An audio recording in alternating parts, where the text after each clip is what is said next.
জীবনের স্রোত যেখানে নিত্য বহমান, কাশীপুরের এই ঘাট ঠিক তেমনই এক জায়গা। এখানে প্রতিদিন শত শত মানুষ আসে আর যায়।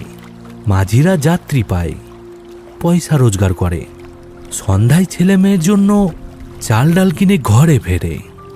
জীবন এখানে কঠিন, কিন্তু থেমে নেই। কিন্তু এই বহমান জীবনের ঠিক পাশেই যেন একটা স্থির বিন্দু হয়ে রয়ে গেছে অমল আর তার নৌকা। সেও ঘাটে আসে, নৌকা বাঁধে, যাত্রীর জন্য অপেক্ষা করে। কিন্তু তার অপেক্ষা যেন কোনো দিন ফুরোয় না। মানুষ তার সামনে দিয়ে হেঁটে যায়, তার নৌকার দিকে তাকায়ও না, যেন সে আর তার নৌকাটা ঘাটের একটা পুরনো মরা গাছের মতো, যা সবাই দেখে কিন্তু কেউ খেয়াল করে না। অমল তার নৌকায় হাত বোলাতে থাকে। তার চোখে জল ছলছল করছে, নাকি বৃষ্টির জল বোঝা কঠিন।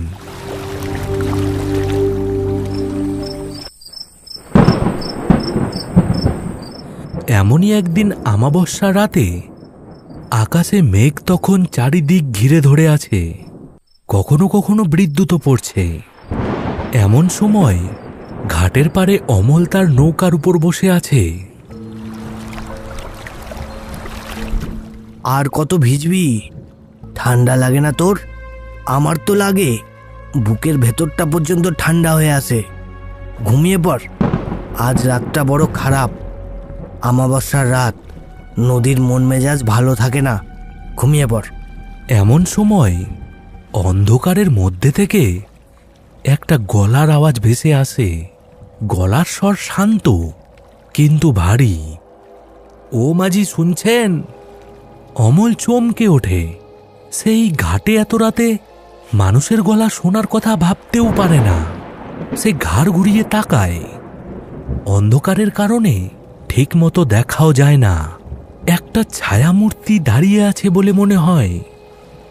ঘাট বন্ধ, পারাপার হবে না, অন্য ঘাটে চলে যান। ছায়ামূর্তিটা ধীরে ধীরে এগিয়ে এসে লণ্ঠনের স্বল্প আলোয় দাঁড়ায়। একজন বৃদ্ধ, পরনে সাদা ধুতি পাঞ্জাবি, কাঁধে একটা কাপড়ের ঝোলা। বৃষ্টিতে তার গা ভিজে একাকার, কিন্তু তার মধ্যে কোনো অস্থিরতা নেই। মুখটা অসম্ভব শান্ত। এই দুর্যোগে 10 ক্রোশ হেঁটে অন্য ঘাটে যাব? তাছাড়া এই নদীর তো আর কোনো ঘাটই নেই। আপনি তো এখন একমাত্র মাঝি। বললাম তো পার হবে না। 10 বছর ধরে বন্ধ, কানে কথা যায় না। যান এখান থেকে। 10 বছর? সে তো অনেক লম্বা সময়, কিন্তু আমার যে ওপারে যাওয়াটা বড্ড জরুরি মাঝি। বড় বিপদে পড়ে এসেছি। আপনার বিপদ দিয়ে আমি কি করব? আমার নিজের বিপদই আমি সামলাতে পারি না। অমল অন্যদিকে মুখ ঘুরিয়ে নেয়। তার হাবভাব স্পষ্ট যে সে আর একটা কথাও বলতে রাজি নয়। ভাড়া যা চাইবেন তাই দেব, দ্বিগুণ 3 গুণ। মানুষের বিপদে সাহায্য করলে ঈশ্বর মুখ তুলে চান। ঈশ্বরের কথা শুনে অমলের মুখটা আরো বিকৃত হয়ে যায়। সে তাচ্ছিল্যের সঙ্গে হাসে। ঈশ্বর? তিনি আবার কার দিকে মুখ তুলে চান? আমার দিকে তো কোনোদিন চাননি। আপনার দিকে চেয়েছেন যখন, তখন তাকেই বলুন আপনাকে পার করে দিতে। আমার নৌকা মানুষ পার করার জন্য নয়। হ্যাঁ, নৌকা তবে কিসের জন্য? ঘাটে বেঁধে রাখার জন্য? দেখুন বাইরে ঝড় বৃষ্টি বাড়ছে, দয়া করুন, একজন সমস্যায় পড়া মানুষকে ফিরিয়ে দেবেন না। অমল লোকটার দিকে কিছুক্ষণ তাকিয়ে থাকে। লোকটার শান্ত স্থির চোখ দুটোয় এমন কিছু একটা আছে যা তাকে অস্বস্তিতে ফেলে দেয়। সে সাধারণত এতটা বিচলিত হয় না। বললাম তো আমি পার করি না, আমার একটা সমস্যা আছে। কি সমস্যা? অমল এবার চিৎকার করে বলে। সেটা আপনাকে বলতে হবে নাকি? যান বলছি, নইলে কিন্তু ভালো হবে না। বৃদ্ধ লোকটি একটুও বিচলিত হন না।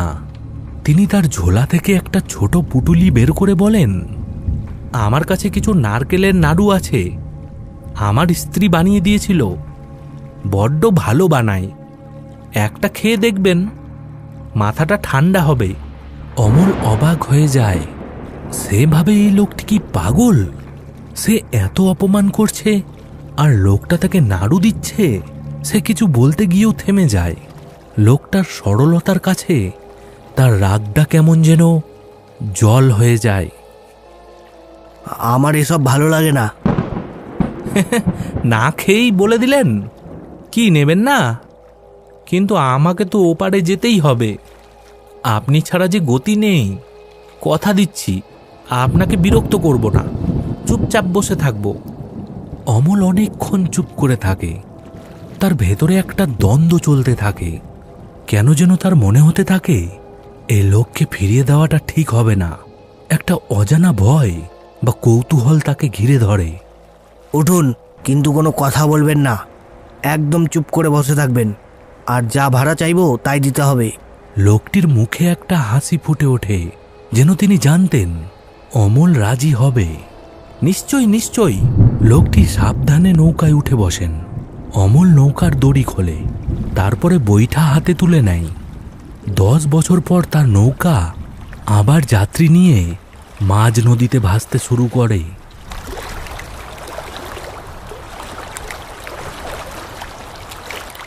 টিপ টিপ বৃষ্টি তখনও ঝরছে। কিছুক্ষণ পর তারা মাঝ নদীতে এসে পৌঁছায়। নৌকা ধীরে ধীরে এগোচ্ছে। চারিদিকে ঘুটঘুটে অন্ধকার। নদীর জল কালো কাচের মতো স্থির। বৈঠা ফেলার ছপ ছপ শব্দ ছাড়া আর কোনো আওয়াজ নেই। অমল এক মনে বৈঠা বেয়ে চলেছে। তার মুখ পাথরের মতো কঠিন। 10টা বছর কম সময় নয়। এই 10 বছরে অমল একবারও তার নৌকার মুখ ওপারে নেয়নি। কিন্তু আজ সে এগিয়ে চলেছে। তার বুকের ভেতরটা কেমন যেন ফাঁকা ফাঁকা লাগছে। একটা অজানা ভয় তার শির দ্বারা বেয়ে নামছে। তার ঠিক উল্টো দিকে লোকটি চুপ করে বসে আছেন। তার চোখ বন্ধ, যেন ধ্যান করছেন। কিছুক্ষণ পর বৃদ্ধ লোকটি চোখ খোলেন। তিনি অমলের দিকে শান্ত দৃষ্টিতে তাকান আর বলেন, আপনার এই নৌকাটা তো বেশ পুরনো, তাই না? অনেক দিনের সঙ্গী মনে হচ্ছে। অমল চমকে ওঠে। লোকটা কথা না বলার প্রতিশ্রুতি দিয়েছিল। সে বিরক্ত চোখে তাকায়, কিন্তু কিছু বলে না। লোকটি নিজের মনেই বলছেন, পুরনো জিনিস বড্ড মায়া ধরিয়ে দেয়, ছাড়তে চাইলেও ছাড়া যায় না। আপনারও ঠিক তেমনটাই হয়েছে নিশ্চয়ই। এবার অমল বৈঠা চালানো থামিয়ে দেয়। সে তীক্ষ্ণ চোখে লোকটির দিকে তাকায়। আপনাকে চুপ থাকতে বলেছিলাম। মাফ করবেন, আসলে এত শান্ত পরিবেশে কথা বলতে ইচ্ছে করে। আপনি তো সবসময় একা থাকেন, তাই না? কথা বলার লোক পান? আমার কথা বলার দরকার হয় না। হয়তো সবারই হয়। মানুষ একা থাকতে পারে না মাঝি। এই কথাটা অমলের বুকে তীরের মতো বিঁধে। সে আবার তার বৈঠা বাওয়া শুরু করে, কিন্তু এবার তার গতি কিছুটা এলোমেলো। নদীর এই জায়গাটা বড্ড গভীর, তাই না? শোনা যায় এখানে অনেক ঘূর্ণি আছে। হ্যাঁ, নদী যেমন দেয় তেমন কেড়েও নেয়। তার রূপের কোনো শেষ নেই। এই যে শান্ত জল দেখছেন, এর নিচেই হয়তো কোনো লুকিয়ে আছে ভয়ঙ্কর কোনো ইতিহাস। অমলের হাত কাঁপতে শুরু করে। সে বৈঠাটা আরো শক্ত করে ধরে। সে ভাবে এই লোকটি কি ইচ্ছে করে তার পুরনো ক্ষতে ঘা দিচ্ছে। আপনি কি আমার ব্যাপারে কিছু জানেন? আপনাকে কিভাবে জানবো? আমি তো আপনাকে চিনিই না, আজই তো প্রথম দেখলাম। তাহলে এমন কথা বলছেন কেন? কি কথা? আমি তো নদীকে নিয়ে কথা বলছি। নদী আমার বড় পছন্দের। তার মধ্যে কেমন একটা রহস্য থাকে, ঠিক যেন জীবনের মতো। উপরে একরকম, ভেতরে আরেক রকম।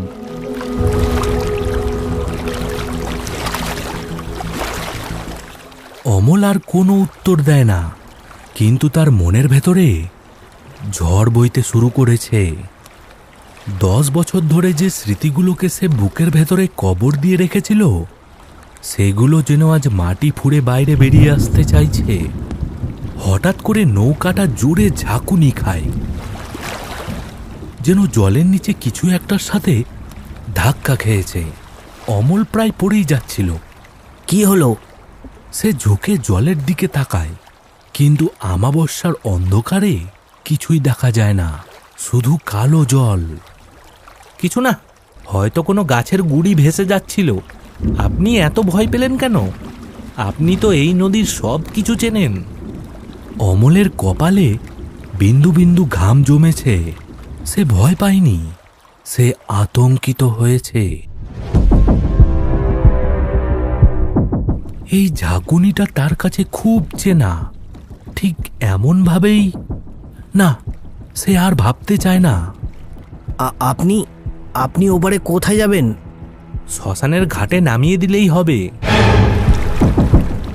লোকটির কথা শুনে অমলের বুকের ভেতরটা ছ্যাঁত করে ওঠে। শ্মশানের ঘাটটা বহু বছর ধরে পরিত্যক্ত। শ্মশানের ঘাটে? ওখানে তো কেউ যায় না, ওটা তো পোড়া ঘাট। আমার ওখানে একটু কাজ আছে। অমলের আর কথা বলার শক্তি থাকে না।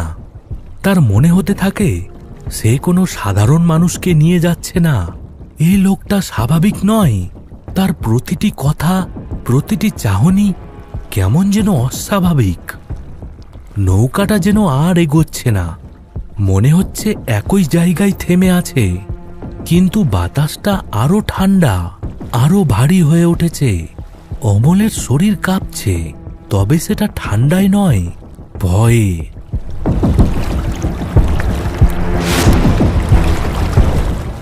আমরা কি পথ হারিয়ে ফেলেছি? ওপার তো এখনো দেখা যাচ্ছে না।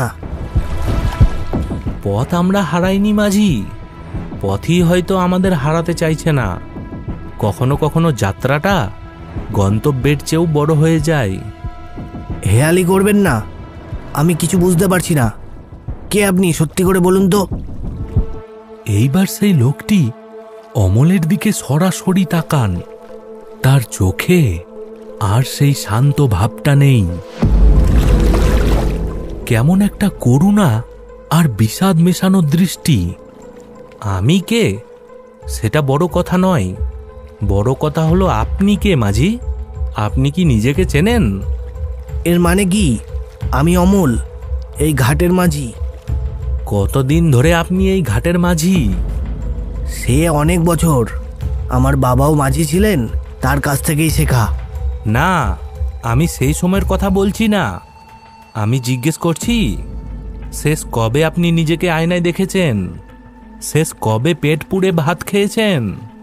শেষ কবে আপনি ঘরে ছিলেন? এই প্রশ্নগুলো অমলের মাথায় হাতুড়ির মতো আঘাত করে। সে মনে করার চেষ্টা করে, কবে সে শেষবার। তার কিছুই মনে পড়ে না। তার জীবনটা যেন একটা ধূসর ক্যানভাস, শুধু একটাই ছবি স্পষ্ট, এই নৌকা, এই ঘাট আর এই নদী। আমার ঠিক মনে নেই। স্মৃতি বড়ই ভয়ঙ্কর জিনিস অমল। কিছু স্মৃতি আমাদের বাঁচিয়ে রাখে, আর কিছু স্মৃতি আমাদের মেরে ফেলে। আবার কিছু স্মৃতি আছে যা আমাদের না বাঁচতে দেয় না মরতে দেয়, শুধু আটকে রাখে একটা চক্রের মধ্যে। হঠাৎ আকাশে বিদ্যুৎ চমকে ওঠে, আর সেই বিদ্যুতের আলোয় বৃদ্ধের মুখটা আরো স্পষ্ট হয়। কিন্তু অমলের চোখ যায় নৌকার ভেতরের দিকে। বিদ্যুতের আলোয় সে যা দেখে তাতে তার রক্ত হিম হয়ে যায়। তার নৌকার তক্তাগুলো পচে গেছে, জায়গায় জায়গায় বড় বড় ফুটো, সেখান দিয়ে জলও ঢুকেছে। কিন্তু আশ্চর্য ব্যাপার হলো, নৌকাটা ডুবছে না। সে যে বৈঠাটা ধরে আছে সেটার অর্ধেকটাই ঘুনে খাওয়া, প্রায় ভেঙে পড়ার মতো অবস্থা। সে তার হাতের দিকে তাকায়, চামড়াগুলো কেমন ফ্যাকাশে, স্বচ্ছ, যেন অনেকটা পচে যাওয়ার মতো। এসব কি? আমার নৌকা, আমার শরীর। তার চোখ যায় লোকটির দিকে। লোকটির মুখে গভীর বিষাদের ছাপ। 10 বছর আগে ঠিক এমনই এক আমাবস্যার রাতে নদীতে বান ডেকেছিল, তাই না অমল? অমলের কান ভো ভো করতে থাকে। তার চোখের সামনে সব ঝাপসা হয়ে আসে। সে চোখ বন্ধ করে এবং দেখে একটা ছোট নৌকায় অমল, তার স্ত্রী গৌরী আর তাদের 5 বছরের ছেলে গোপাল। তারা ওপারের গ্রামে যাচ্ছিল গৌরীর বাবার অসুস্থতার খবর পেয়ে। হঠাৎ প্রবল ঝড় বৃষ্টি হয়, নদী ফুঁসছে। নৌকাটি ঠিক মাঝ নদীতে আসার পর একটা বিশাল ঢেউ এসে নৌকাটাকে ধাক্কা মারে। সঙ্গে সঙ্গে নৌকা উল্টে যায়। তারা সবাই জলে ডুবে যায়। কিছুক্ষণ পর অমল ভেসে ওঠে। সে দেখে তার স্ত্রী ও বাচ্চা কেউ নেই। অমল প্রাণপণে তার স্ত্রী আর তার ছেলেকে খোঁজার চেষ্টা করছে, কিন্তু জলের ভয়ঙ্কর স্রোতে সব তলিয়ে যাচ্ছে। সে শেষবার দেখেছিল তার ছেলে গোপালের নিথর দেহটা একটা ঘূর্ণির মধ্যে তলিয়ে যাচ্ছে।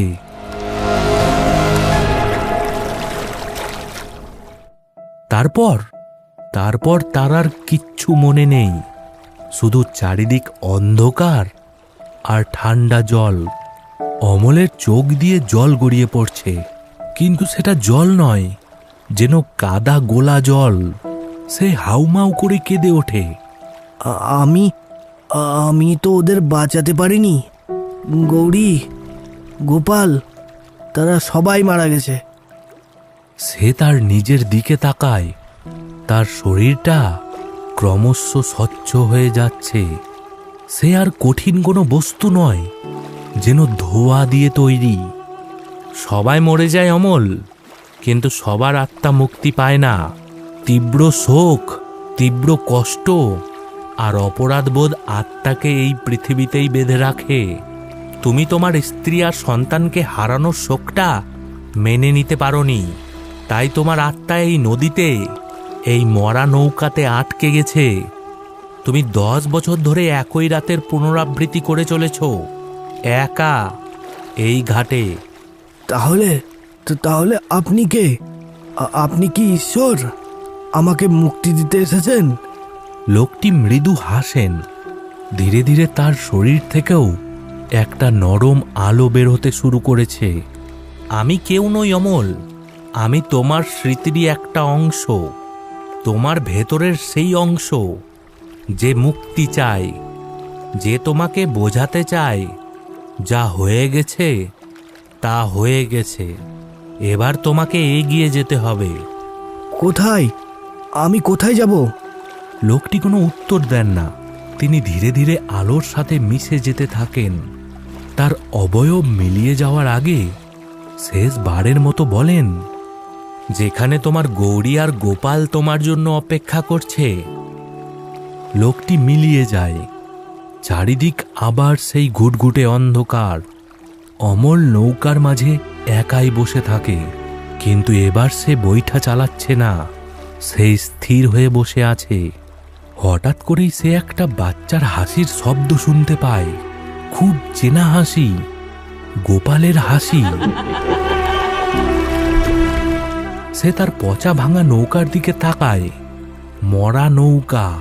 সে এতদিনে নিজের আর নিজের নৌকার আসল পরিচয় পেয়েছে। তার ছায়ামূর্তি ধীরে ধীরে ভোরের প্রথম আলোর সাথে নদীর কুয়াশায় মিলিয়ে যায়।